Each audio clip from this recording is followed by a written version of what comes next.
दोस्तों Indian railway finance corporation limited यानी IRFC की बात करें तो स्टॉक के अंदर आज बहुत ही जबरदस्त तेजी का वातावरण बना हुआ है।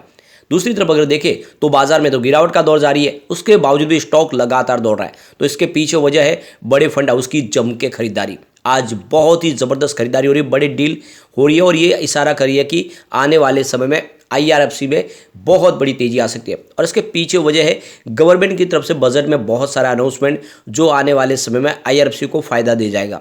तो यहाँ पे बहुत सारी बातें हैं जिसको इस वीडियो के माध्यम से हम डिस्कस करेंगे और जानने की कोशिश करेंगे ये तेजी का दौर कब तक जारी रहेगा। दूसरी तरफ आरवीएनएल में भी आज अपर सर्किट लगा है। तो क्या रेलवे स्टॉक में फिर से तेजी का दौर शुरू होने वाला है? जिस तरह से स्टॉक पिछले कुछ समय में दौड़े थे उसके बाद में प्रॉफिट बुकिंग की वजह से नीचे आए, आज फिर से दोनों स्टॉक के अंदर जबरदस्त करंट है। क्या है आगे की संभावना, इस वीडियो के माध्यम से डिस्कस करेंगे।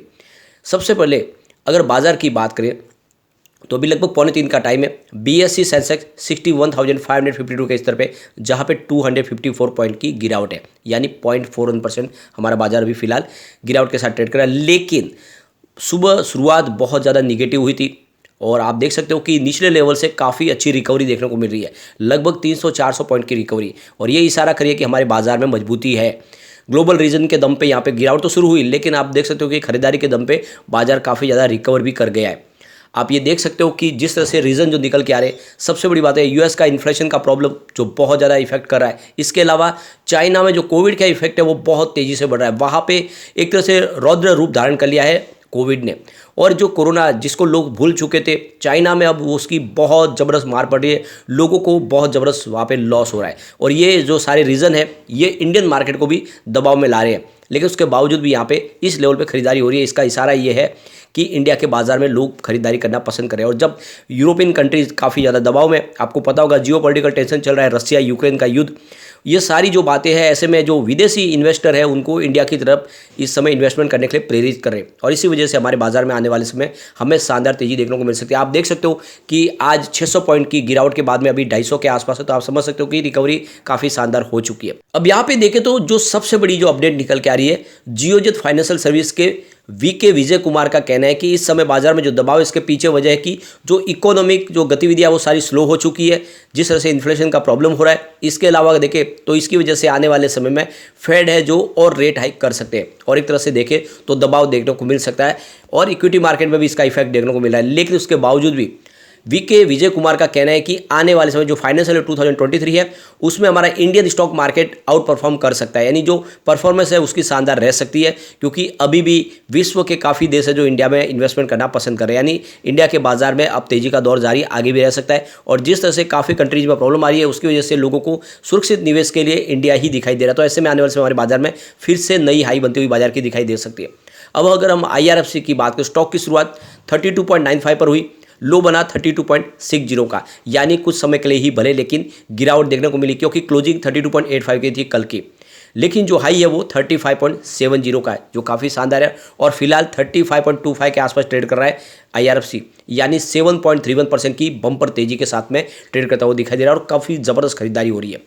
आप देख सकते हो पिछले 6 महीने में स्टॉक ने 76% का ज़बरदस्त रिटर्न ऑलरेडी दे दिया है। 19.95 यानी 20 से भी नीचे स्टॉक था 21 जून को। यहाँ पे अगर हम सिर्फ 1 मंथ की बात करें तो स्टॉक ने 25% का ऑलरेडी पॉजिटिव रिटर्न दे दिया है। और इससे सबसे बड़ी बात यह है कि सिर्फ 5 दिन में भी स्टॉक में हमें 5% की तेजी देखने को मिल रही है, यानी निचले लेवल से रिकवरी भी काफ़ी वापस हो चुकी है। वैसे 37 का हाई है, अब आप देख सकते हो कि 32 तक गया था, लेकिन 32 से फिर से स्टॉक 35 पे आता हुआ दिखाई दे रहा है। आज रेल विकास निगम लिमिटेड में 5% का अपर सर्किट लग गया है, वहाँ पे लिमिट 5% की, और इसी वजह से जल्दी ही सर्किट लग गया। लेकिन आपको ये ध्यान होगा स्टॉक ये भी 84 से नीचे आया, लेकिन निचले लेवल से फिर से खरीदारी शुरू हो चुकी है। और ये दोनों ही कंपनियां आगे तेज़ी से बढ़ सकती है। यहाँ पे वॉल्यूम में भी आज अच्छी खासी बढ़ोतरी हो चुकी है। पिछले 1 महीने पर इसका 15 करोड़ का वॉल्यूम था, 3 करोड़ की डिलीवरी उठाई गई थी। 1 वीक पहले 7 करोड़ का वॉल्यूम होता, 2 करोड़ की डिलीवरी उठाई गई थी। और कल 4 करोड़ का वॉल्यूम होता, डिलीवरी मात्र 80 लाख की थी। लेकिन आज आप देख सकते हो कि 2:30 बजे के आसपास ही 8 करोड़ का वॉल्यूम हो चुका है, यानी वॉल्यूम में ज़बरदस्त इजाफा हो चुका है। अब यहाँ पे इसके पीछे सबसे बड़ी वजह है कि इस बार रेलवे बजट में और इजाफा होने वाला है। कम से कम इस बार जो रेलवे बजट है वो 1.5 ट्रिलियन रुपीज़ का रह सकता है बजट। और सबसे बड़ी बात यह है कि वंदे भारत ट्रेन्स नई लॉन्च की जा सकती है, नई अनाउंसमेंट की जा सकती है। कम से कम 300 से 400 नई वंदे भारत ट्रेन्स की अनाउंसमेंट हो सकती है फाइनेंशियल 24 के लिए। तो ये समझ सकते हो कि बहुत सारा इन्वेस्टमेंट होने वाला है। हमारा करंट ईयर का जो बजट था वो 1.37 ट्रिलियन रुपीज़ का था, अब उसको बढ़ा के 1.5 ट्रिलियन रुपीज़ तक किया जा सकता है। यानी आप समझ सकते हो कि बहुत सारा इन्वेस्टमेंट होने वाला है और उसका फायदा सीधा का सीधा IRFC को मिलता हुआ दिखाई देगा। दूसरी तरफ देखें तो इस बजट के अंदर 50,000 नए वैगन्स की अनाउंसमेंट भी की जा सकती है, जो 2027 से लेकर 28 तक सप्लाई करने होंगे। तो इसमें आप देख सकते हो 21,000 करोड़ रुपये से लेकर 25,000 करोड़ रुपीज़ का एक बड़ा इन्वेस्टमेंट होगा। तो एक समझ सकते हो कि कितनी बड़ी यहाँ पे अपॉर्चुनिटी निकल के आ रही है Indian railway finance corporation limited के लिए। अब यहाँ पे IRFC की बात करें तो स्टॉक बहुत मजबूत है और लगातार तेजी से बढ़ रहा है। अब इसके पीछे सबसे बड़ी वजह यह है कि कंपनी लगातार प्रॉफिट में है और इसी वजह से देखें तो आज बहुत जम के खरीदारी भी की जा रही है।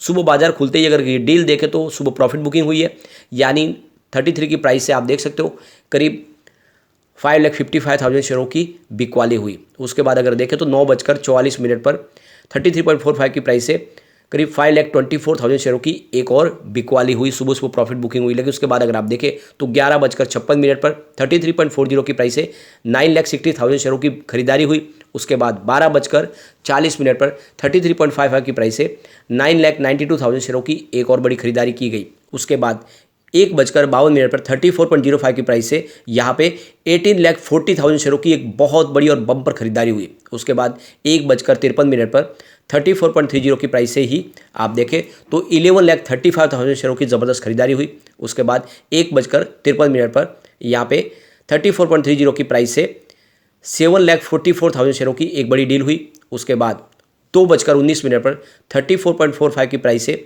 5,87,000 शेयरों की एक और बड़ी खरीदारी की गई। उसके बाद 2:23 पर 34.85 की प्राइस से 9,50,000 शेयरों की एक और बड़ी खरीदारी हुई। फिर 2:24 पर 34.95 की प्राइस से ही 5,90,000 शेयरों की एक और शानदार खरीदारी की गई। आप देख सकते हो कहीं पर भी बिकवाली दिखाई देगी, लगातार खरीदारी हो रही है। फिर 2:26 पर 35.10 की प्राइस से 9,29,000 शेयरों की एक और बड़ी खरीदारी हुई। उसके बाद 2:27 पर 35.25 की प्राइस से 5,28,000 शेयरों की ज़बरदस्त खरीदारी हुई। उसके बाद 2:28 पर 35.55 की प्राइस से 8,51,000 शेयरों की एक और बड़ी खरीदारी हुई। तो आप ये देख ही सकते हो कि आज बड़े फंड हाउस ने बहुत ही ज़बरदस्त और जम के खरीदारी की और ये इशारा है कि आने वाले समय में हमें जो पुरानी इसकी 37 की हाई है उसको तोड़ के नई हाई बना दे स्टॉक दिखाई दे सकता है।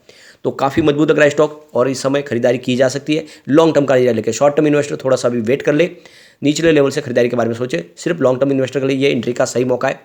यहाँ पे आप देख सकते हो कि स्टॉक की परफॉर्मेंस काफ़ी अच्छी है। स्टॉक फिलहाल अपनी बुक वैल्यू के आसपास है। सबसे अच्छी बात है इसकी कि इसका जो डिविडेंड है वो 4.26% यील्ड के आसपास निकल के आ रहा है, जो काफ़ी अच्छी बात है। स्टॉक के पिछले 5 साल का CAGR देखें तो 45.5% के आसपास है, जो बहुत बड़ी बात है। इसके अलावा कंपनी 20.4% का अच्छा खासा डिविडेंड पे आउट कर रही है और पिछली IPO के बाद 4 बार डिविडेंड मिल चुका है। 3.25 रुपये के आसपास डिविडेंड कंपनी ने दे दिया है। सबसे जो अच्छी और इसकी शानदार बात है कंपनी का रिजल्ट, जो लगातार बढ़ रहा है। आप देख सकते हो रेवेन्यू प्रॉफिट तेजी से बढ़ रहा है। 2018 में जहाँ पे 11,018 करोड़ रुपीज़ के आसपास इनका रेवेन्यू था, वो 2019 में बढ़ के 11,133 करोड़ रुपीज़ के आसपास पहुँच गया और 2020 आते थे ये रेवेन्यू 13,838 करोड़ तक पहुँच गया। 2021 में 15,770 करोड़ रुपीज़ का रेवेन्यू, जो 2022 में 20,299 करोड़ तक पहुँच गया। पिछले 4-5 साल में रेवेन्यू दुगुना हो चुका है। प्रॉफिट की बात करें तो ग्राफ लगातार बढ़ रहा है हर साल। 2018 में जहाँ पे 2,007 करोड़ रुपीज़ का जो प्रॉफिट था वो 2019 में बढ़ के 2,254 करोड़ तक पहुंच गया और 2020 में 3,690 करोड़ का कंपनी को प्रॉफिट मिला, जो 2021 में बढ़ के 4,416 करोड़ तक पहुंच गया और 2022 में 6,089 करोड़ का ज़बरदस्त प्रॉफिट। यानी आप देख सकते हो प्रॉफिट दुगुना नहीं 3 गुना हो चुका है पिछले 5 साल में। तो जिस रफ्तार से इनका कारोबार बढ़ रहा है उस हिसाब से तो कह सकते हैं कि IRFC एक बहुत बड़ा मल्टीबैगर स्टॉक है और जल्द ये 3 डिजिट में जा सकता है। यहाँ पे प्रमोटर की होल्डिंग आप देख सकते हो 86.36% की है, ये सरकार की होल्डिंग है और यहाँ पे लोग इसी से डरते हैं कि जब ये फिर से क्या OFS आएगा तो वैसी मंशा फिलहाल सरकार की नहीं है। इसकी जो एक्स्ट्रा जो होल्डिंग है वो डायरेक्ट किसी प्राइवेट प्लेयर को दे दी जाएगी। FI ने यहाँ पे जम के निवेश किया हुआ है। आप देख सकते हो जून में जहाँ पे उनकी 1.02% होल्डिंग थी, इस बार 1.05% हो गया और मुझे लग रहा है इस बार ये होल्डिंग और बढ़ती हुई दिखाई देगी। DI की बात करें उनकी होल्डिंग भी बढ़ी है, 3.25% थी जून क्वार्टर में, जो सितंबर में 3.39% हुई। लेकिन जो होल्डिंग घटी है तो वो सिर्फ जनरल पब्लिक की है। 9.36% के शेयर थे जून क्वार्टर में जनरल पब्लिक के पास, जो फिलहाल 9.19% हो गए और आने वाले समय ये और कम होंगे। यानी जनरल पब्लिक के हाथ के जो शेयर है वो धीरे धीरे FIDI के पास जा रहे हैं और ये इशारा है कि ये स्टॉक बिल्कुल मल्टीबैगर बनेगा, क्योंकि कंपनी फंडामेंटली बहुत मजबूत है और इसके बुक वैल्यू के आसपास ही स्टॉक आपको मिल रहा है, क्योंकि इसकी बुक वैल्यू ही 33 की है। तो इस समय आपको इन्वेस्टमेंट जरूर करना चाहिए। लेकिन फ्रेंड, कोई भी इन्वेस्टमेंट करने से पहले अपने फाइनेंशियल एडवाइजर से बारे ले ले या अपना खुद का रिसर्च करें, क्योंकि मैंने वीडियो आपके एजुकेशनल पर्पज़ के लिए ही बनाया। वीडियो पसंद आए तो लाइक शेयर जरूर कीजिए और चैनल को सब्सक्राइब कर दीजिए। Thank you friend.